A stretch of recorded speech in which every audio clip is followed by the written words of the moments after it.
Boa noite, pessoal. Boa noite, Marcileia, Reinaldo, Cecília, Andréia. Boa noite, Flávio, doutor Alexandre. Sejam bem-vindos. Roberta, seja bem-vinda, Roberta. A Eveline também, seja bem-vinda. A Lídia, a Leda. Boa noite, Paulo Henrique. Boa noite, Joana. Tudo bem?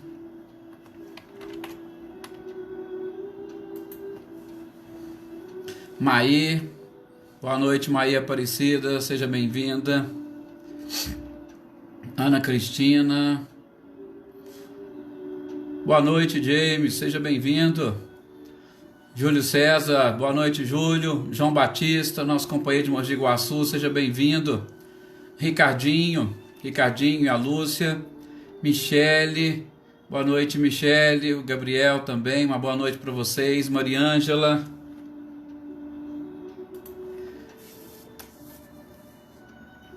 A nossa Joana daqui, a Joana Oliveira aqui do Bezerra, seja bem-vindo, bem-vinda. Patrícia, boa noite, Patrícia. Célio, seja bem-vindo, Célio. Rafael e a Imaculada. A Célia, boa noite, Célia, seja bem-vinda também. Que bom, Patrícia, que deu tudo certinho. A gente sempre conta com essas energias e vibrações de vocês, hein? Tenha certeza.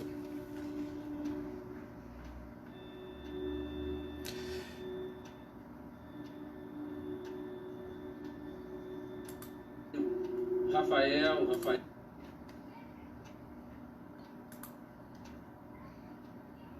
Só ajeitando aqui para nós iniciarmos.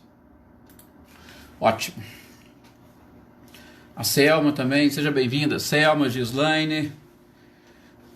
Sejam todos realmente muito bem-vindos. Aninha, filha da Fátima Dove, seja bem-vinda, Aninha. A Vânia, boa noite também. Bom, gente, vamos então agora nesse instante, por alguns segundos, olharmos para dentro de nós mesmos, para procurarmos, lá no fundo, aquela chama viva que representa a divindade em cada um de nós. E que muitas das vezes nós colocamos esta luz debaixo do alqueire, e não sob o velador, para que ela seja capaz de iluminar não somente os nossos caminhos, mas de todos aqueles que estão à nossa volta e comungando conosco dos mesmos princípios, ou comungando conosco da mesma experiência, da mesma existência. Busquemos essa luz lá no fundo do nosso ser, a fim de que, através desses ensinamentos, através destes momentos que nós estamos partilhando todos juntos, informações e conhecimentos, essa chama, essa luz, possa ficar mais viva, mais clara e não somente iluminar o nosso caminho, mas que ela seja capaz também de nos aquecer. Sim, para sentirmos o aconchego e o abraço do Criador,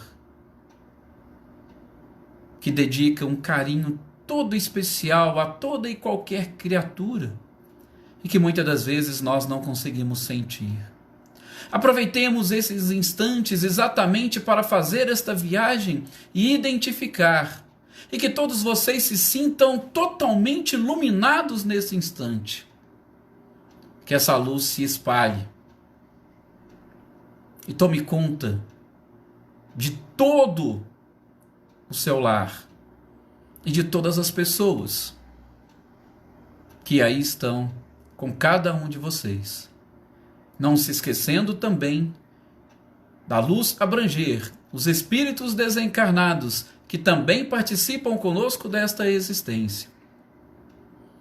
É essa luz que nós precisamos colocar para fora, e é ela que vai nos ajudar a vencermos todas as etapas da nossa vida.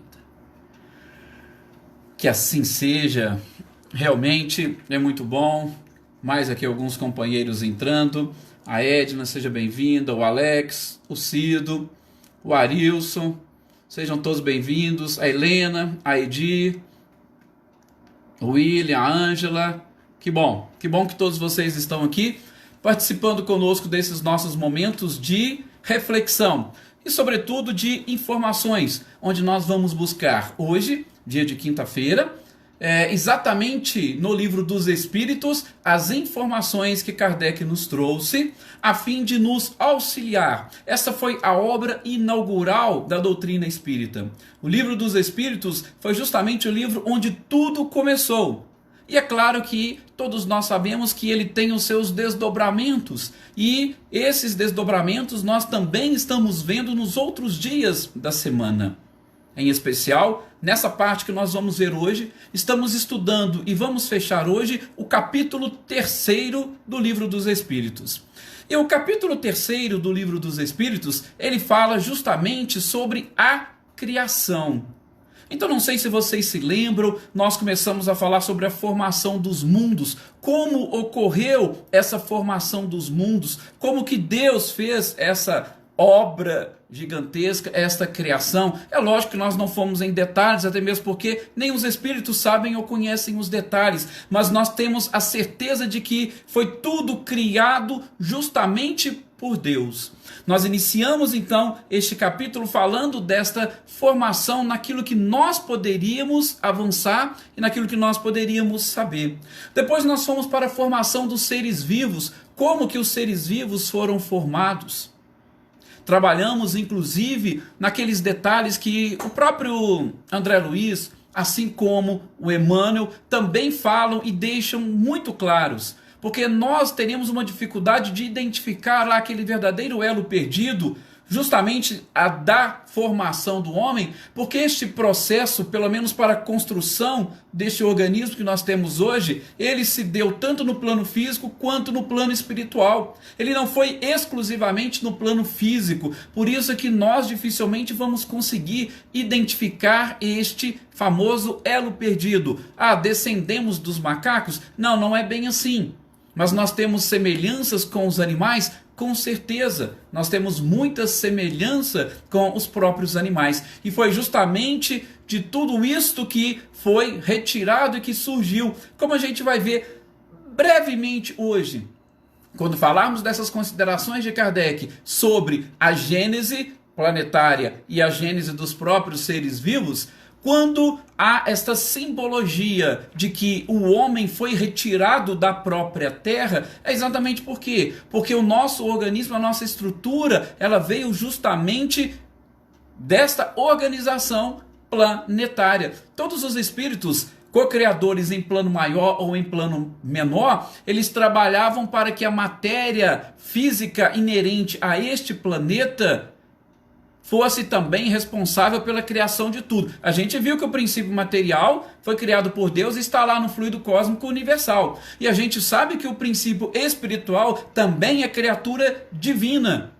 E estes são os 3 pontos principais do universo, ou origem de tudo: Deus, princípio espiritual e princípio material. Então a gente viu mais ou menos esse processo da formação dos próprios seres vivos. Depois nós identificamos a questão do povoamento da Terra e, em especial, falamos um pouquinho sobre Adão.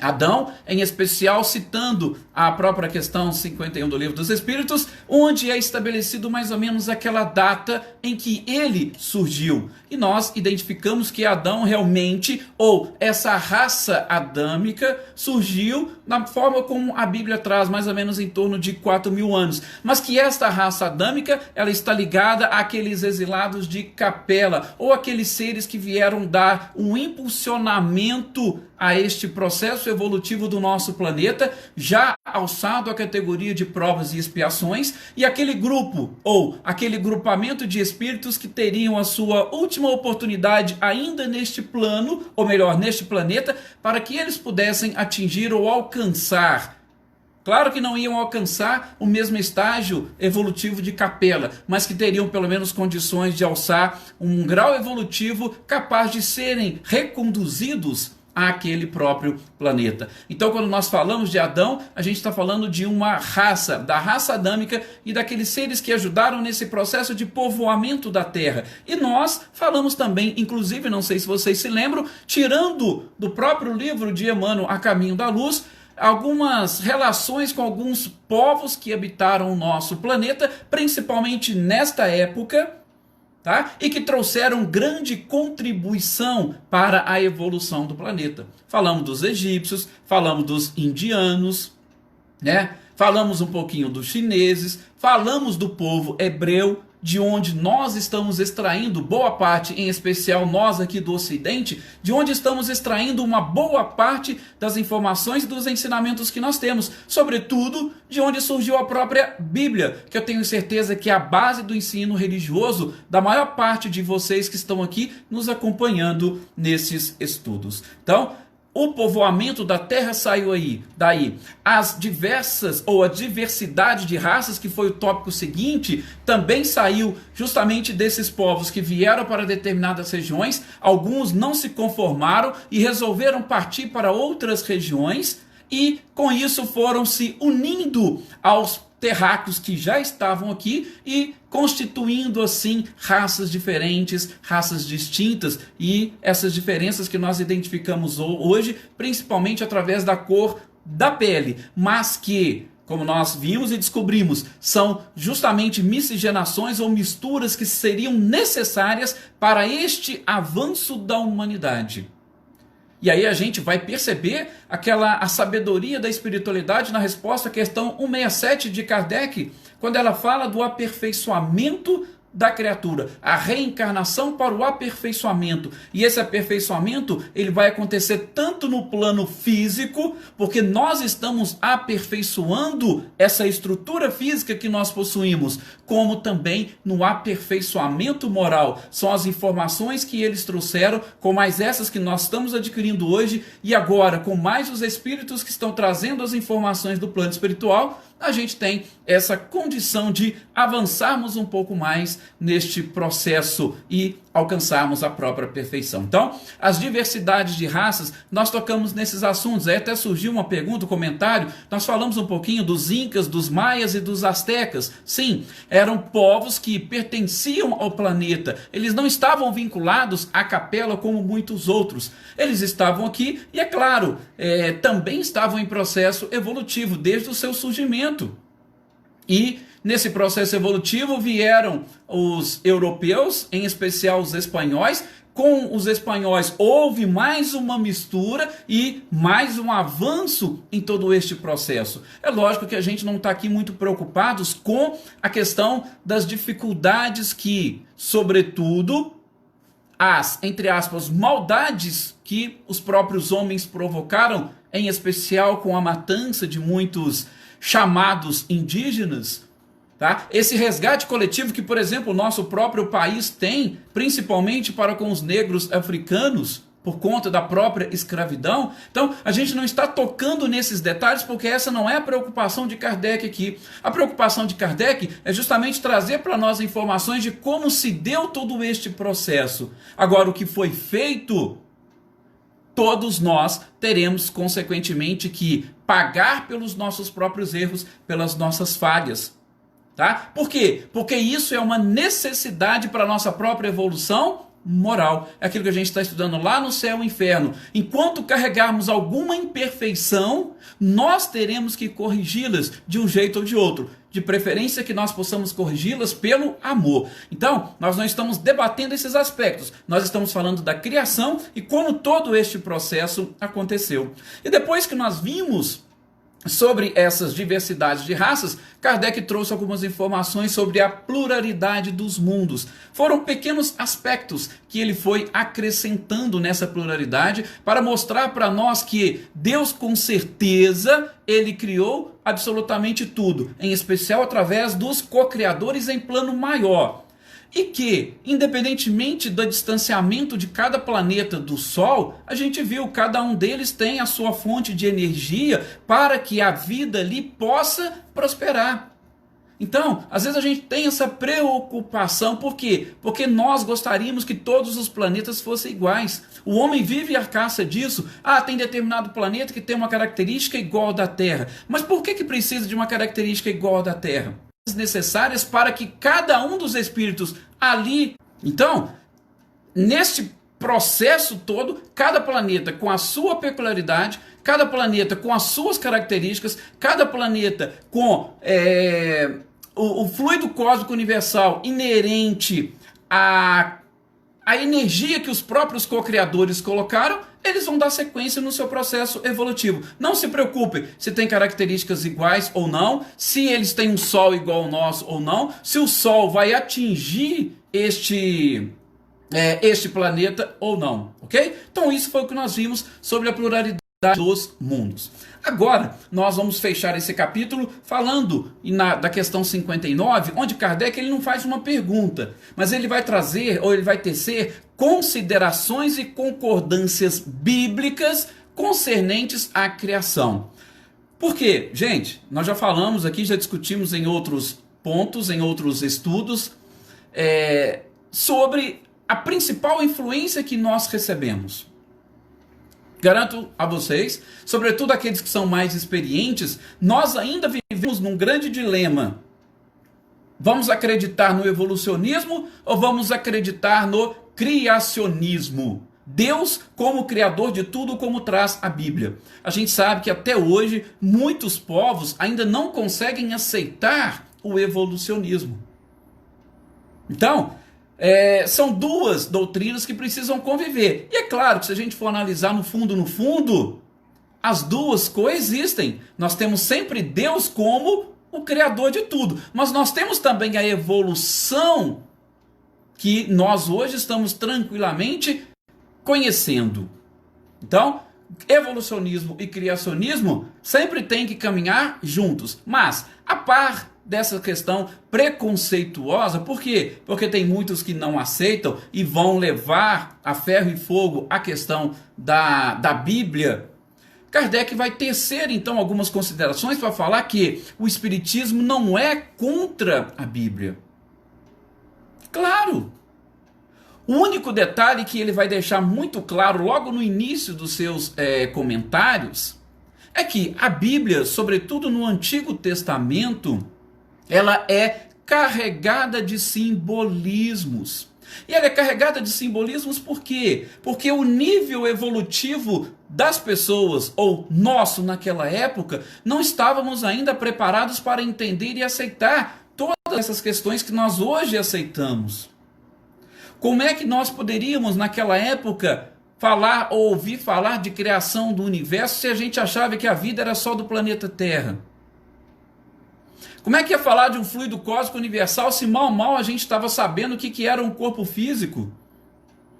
Nós não conhecíamos o nosso próprio corpo. E como é que nós iríamos falar que a Terra é um minúsculo planeta numa imensidade de galáxia, a Via Láctea, sem contar das inúmeras outras ou infinitas galáxias que existem? Então, nós não tínhamos ainda condições e preparo para esse tipo de informação. Por isso a Bíblia é carregada de simbolismos.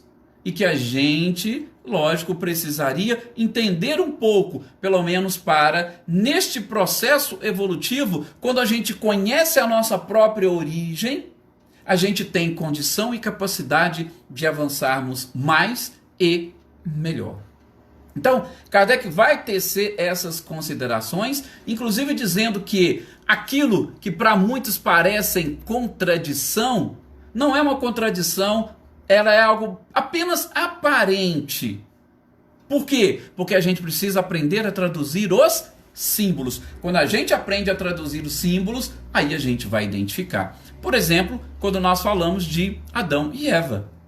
Adão e Eva, a gente sabe que, a gente já vai até fazer esse comentário daqui a pouco, foi, segundo a Gênese bíblica, foi a última parte da criação divina. Deus criou o homem no 6º dia. Se Deus criou o homem no sexto dia, aí ele traz lá a criação como de Adão e Eva, nós vimos que Adão e Eva não passam que de uma simbologia ou de uma parábola. Para vocês terem uma ideia, quem fala um pouco disso também é Severino Celestino, não sei se todos vocês conhecem, mas ele estudou e aprofundou, inclusive no hebraico, estudou com professores de hebraico. A maior parte dos seus livros, ou ele escreveu junto com algum judeu, ou ele tem prefácio de judeu. Ele estudou com rabinos que faziam este processo de interpretação bíblica. Então, é alguém que tem uma experiência, sobretudo, nesta linguagem bíblica. Severino Celestino, para vocês terem uma ideia, ele viajou várias vezes para aquelas regiões, e ele falou que lá você encontra, por exemplo, o túmulo de todos os patriarcas do povo de Israel. Você vai encontrar o túmulo lá de Abraão, de Sara, de Isaac. Aí ele falou, nunca encontrou o túmulo de Adão e Eva. Por quê? Porque Adão e Eva não existiram, não foram duas pessoas reais, não, simbolizavam toda a criação, inclusive na própria tradução correta, e aí quem fala isso é o Severino Celestino da Bíblia, ele não fala, lá não se menciona Adão e Eva, lá se menciona que Deus criou o homem, inclusive simbolizando homem e mulher, não há nem essa diferença de homem e depois de mulher. Isso é só para a gente ter uma ideia que desse simbologismo que tem a Bíblia. Tá? E não vamos esquecer daquilo que Paulo de Tarso fala. Gente, a letra mata, mas o Espírito vivifica. Quando nós começarmos a aprender a extrair o Espírito da letra, nós vamos ter muito mais facilidade de assimilar todo e qualquer tipo de informação, como a gente vai identificar. Por quê? Porque neste trecho, Kardec ainda vai citar a questão do dilúvio, que eu vou deixar para depois. Mas só para a gente não passar despercebido, nós vamos fazer uma pequena relação destes 6 dias da criação com os 6 períodos da criação do planeta. E a gente vai estudar esses 6 períodos da criação lá na Gênese. Tá? Tem uma parte de estudo que fala da geologia e a gente vai estudar cada um desses períodos lá, as suas principais características. Mas a gente vai fazer uma pequena relação aqui só para vocês terem uma ideia. E quando a gente, antes de entrar nisso, quando a gente vai fazer essa relação, quando a gente vai pensar que Deus, em questão de horas, teria criado, nós não estamos, quando Kardec vem e fala, não, isso não representa horas, isso representa milhares de anos ou bilhares de anos, porque nós sabemos que o nosso planeta ele está nesse processo de formação há cerca de 4 bilhões e 700 milhões de anos. Então é muito tempo. E aí você vai falar assim, não, mas Deus ele poderia fazer no estalar de dedos. Então, se ele não fez, se ele gastou esse tempo todo, então ele não é perfeito. Gente, muito pelo contrário. Se a gente for analisar mesmo, e em especial, a eternidade divina, a gente vai perceber que aquilo que nós estávamos estudando ontem, que espaço e tempo são coisas da nossa própria mente, são parâmetros que nós estabelecemos. Para Deus não existe essa questão do tempo. Qual que é o parâmetro de tempo que Deus vai ter se ele é infinito e se ele é eterno? Não existe parâmetro. E existe parâmetro para nós. Então isso não diminui a supremacia do próprio Criador. De jeito nenhum. Muito pelo contrário. No meu entendimento, amplia justamente isso. Por quê? Porque a gente percebe que todas as coisas vão seguindo o seu curso. A gente percebe que cada um vem no seu devido lugar e que as leis são muito perfeitas.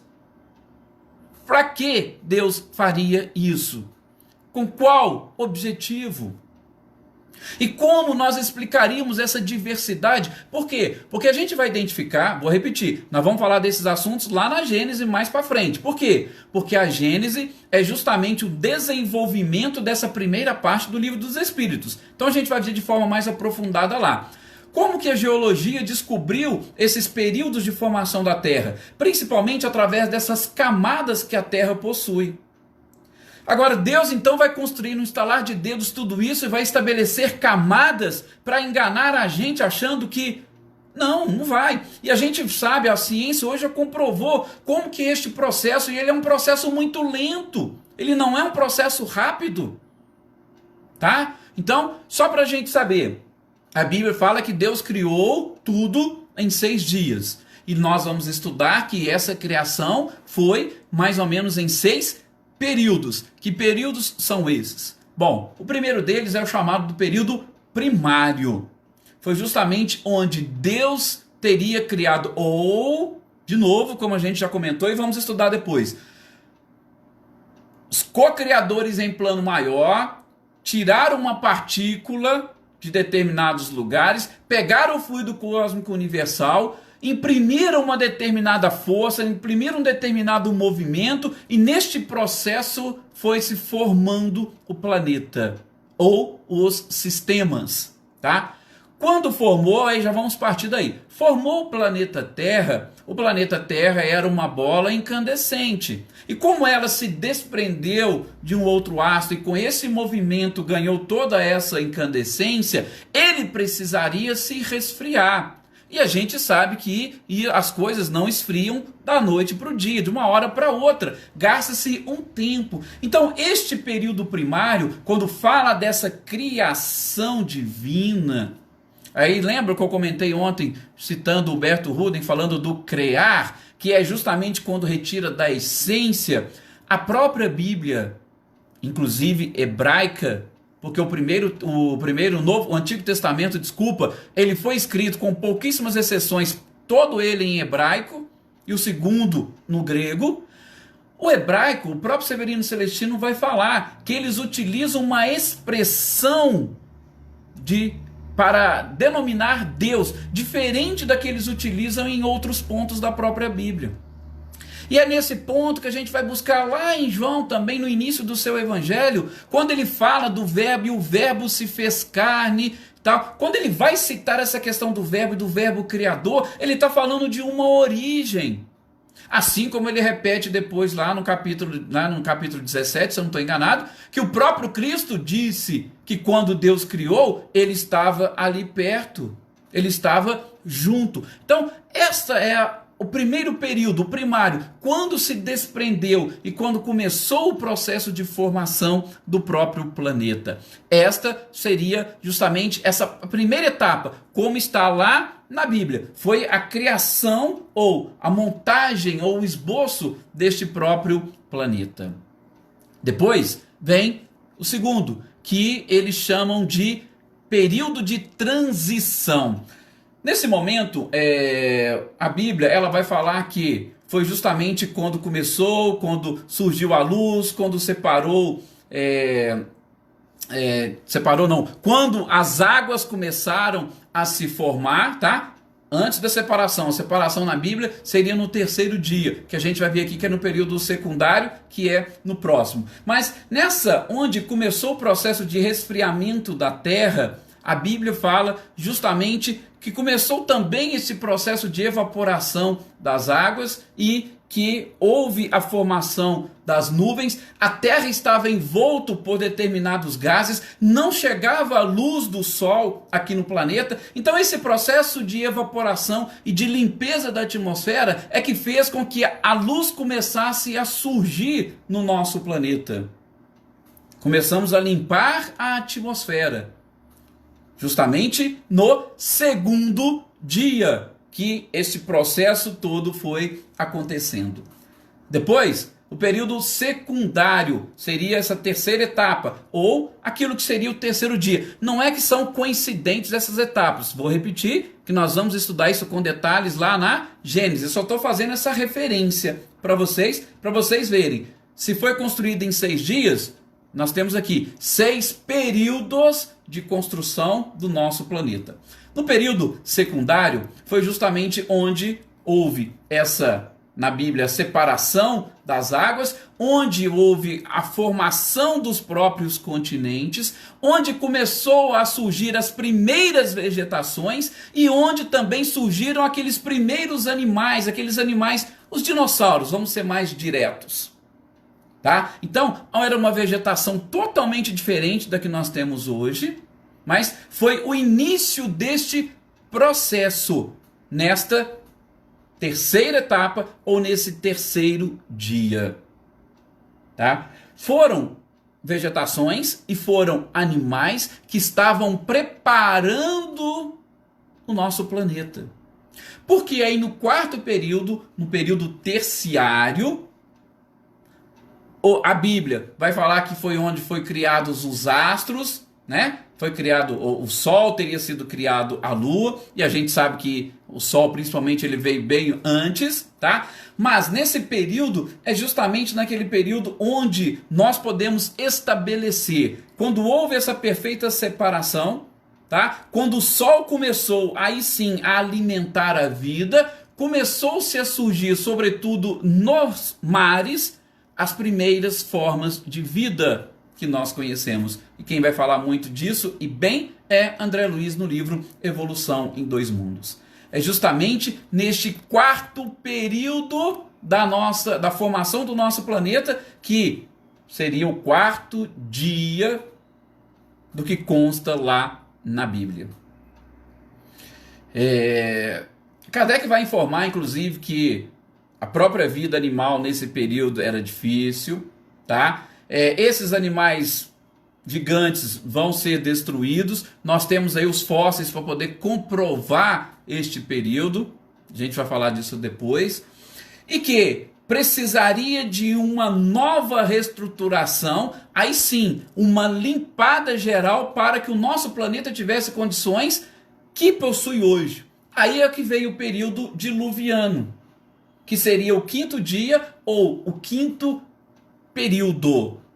Aí é lógico, depois deste período diluviano, ou nesse quinto período, que segundo a Bíblia foram criados os animais, sobretudo os animais selvagens e os animais domésticos, e aí a Bíblia praticamente coincide, por quê? Porque depois desse processo e desse período, aí sim, a própria vegetação já é mais ou menos parecida com a nossa, e tudo foi ficando mais tranquilo. E a própria vegetação, os próprios animais, tudo de acordo com este período. O nome do segundo período, Mariângela, ele é o período de transição. É o primário, depois vem o de transição, aí depois vem o secundário, depois o terciário, o diluviano, e o sexto é o pós-diluviano ou atual. Tá? Então esse diluviano veio justamente para poder o quê? Começar a dar essa oxigenada e resolver muitas coisas e colocar os continentes ali nos seus devidos lugares, esses detalhezinhos, tá? E o pós-diluviano, que seria o sexto período, aí sim, o sexto dia da criação, a criação do próprio homem. E veja que interessante, aí tá, de novo, lá na Bíblia, no hebraico, no original, como diz Severino Celestino, no início Deus criou. Aí quando você vai falar, por exemplo, da criação do homem, a própria Bíblia faz o seguinte: façamos o homem, ou seja, aí Deus já não fez o homem sozinho. Olha para vocês verem que interessante, como é que a Bíblia está realmente carregada de simbolismo. Tá? Então este sexto dia corresponde ao sexto período, que é o pós-diluviano e atual, que a partir daí tudo estava devidamente sanado, surgiu ou estava preparado para surgir o homem. Façamos o homem, diz lá na Bíblia. Já não eu vou fazer o homem, façamos o homem. Aí já reconhece o que? Os co-criadores em plano maior e em plano, sobretudo em plano menor. Tá? Então, gente, esse é só que essas considerações que Kardec faz. Dá até mais uns minutinhos, a gente vai falar aqui da questão do dilúvio bíblico.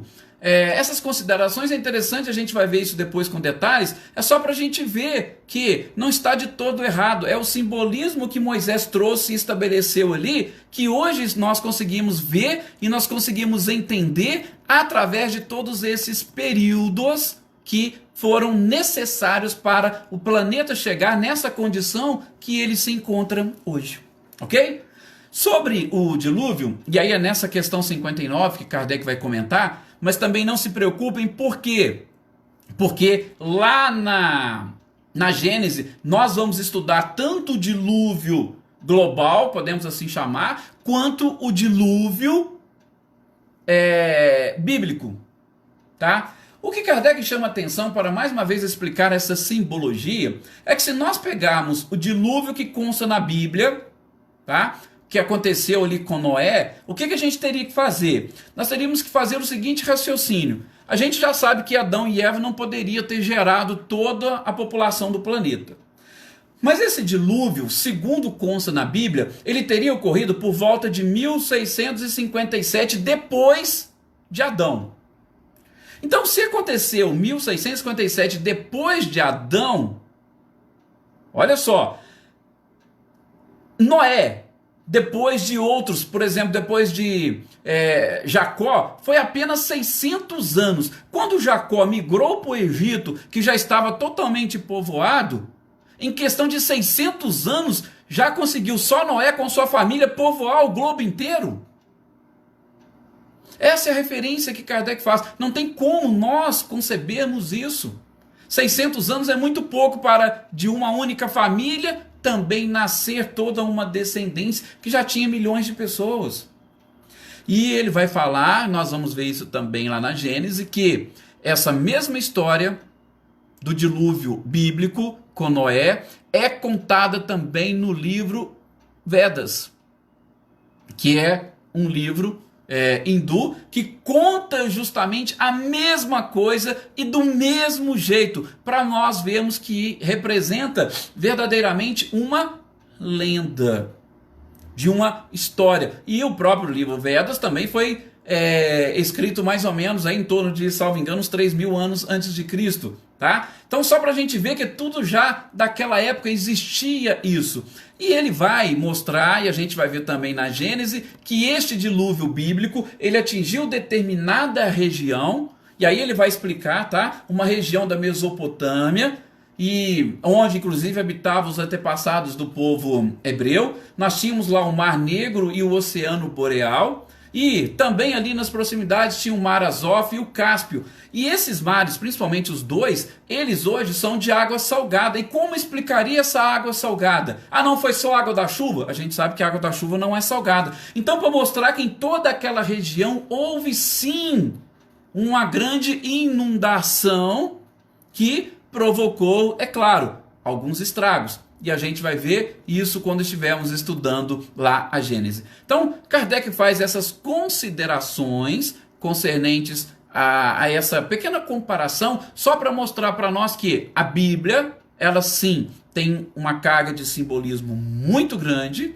e este simbolismo a gente vai aos poucos aprendendo e desvendando, sobretudo com as informações que nós estamos recebendo e com as explicações que a ciência nos traz, sobretudo através de experiências, através de análises de determinados materiais. A gente vai ver isso de novo lá na Gênesis depois, com bem mais detalhes, cada uma desses períodos, as suas principais características, só para nós fecharmos esse tópico inicial do capítulo 3 dessa primeira parte do Livro dos Espíritos sobre a criação.